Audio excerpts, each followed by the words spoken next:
Inulan ng congratulatory messages sina Bini Joanna Robles at Bini Gwen Apulis sa online world nitong Miyerkules dahil sa kanilang grade 12 graduation sa Japan-Philippine Institute of Technology. Sabay ngang gagraduate sina Jo at Gwen sa senior high school. Marami ang natutuwa sa Bini Girls dahil kahit super busy ng schedule nila ay nagagawa pa rin nilang mag-aral. Magandang emplo nga raw sa Batang Blooms at estudyanteng netizen ang Nation Girl Group. Hindi lang sina Joanna at Gwen ang Bini Girls na nag-aaral sa nasabing eskwelahan dahil schoolmate rin nila sina Stacy at Sheena at ilang BGYO members.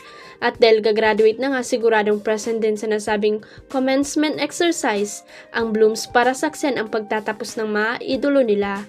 Actually, sa kaparehong school din graduate ng senior high school sina Bini Maloy at Bini Colette. Pareho namang enrolled na ang dalawang Bini Girls sa isang international school sa Eastwood, Quezon City para ipagpatuloy ang kanilang pag-aaral sa kolehiyo.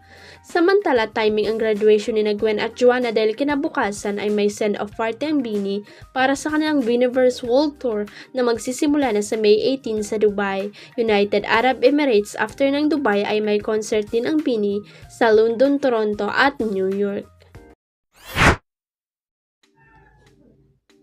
Muling nagkita ang magkaibigang David Licauco at Dustin Yu after 2 months. Si David nga kasi ang latest house guest sa Pinoy Big Brother Celebrity Collab Edition at hanguli pang ang pagkikita nila ay noong bago pumasok sa bahay ni Kuya si Dustin. Sa pagpasok ng pambansang Ginoo sa bahay ay pinayan niya ang kanyang kaibigang housemate tungkol sa pagkakaroon nito ng gusto kay Bianca de Vera. Walang masama magmahal, masarap magmahal as long as sarili mo hindi nawawala. Payo ni David. Dagdag pa niya kasi pag nawala ka sa sarili mo, hindi lang ikaw yung apektado, maraming tao yung apektado. Again, you're building an unhealthy relationship. Kung simula pa lang, tinatry mo na control lahat. Niluluko rin niya si Dustin na sa Sabado na raw ito lalabas, lalo't pat ang Sidas duo nila Cyril Manabat ang isa sa mga nominado.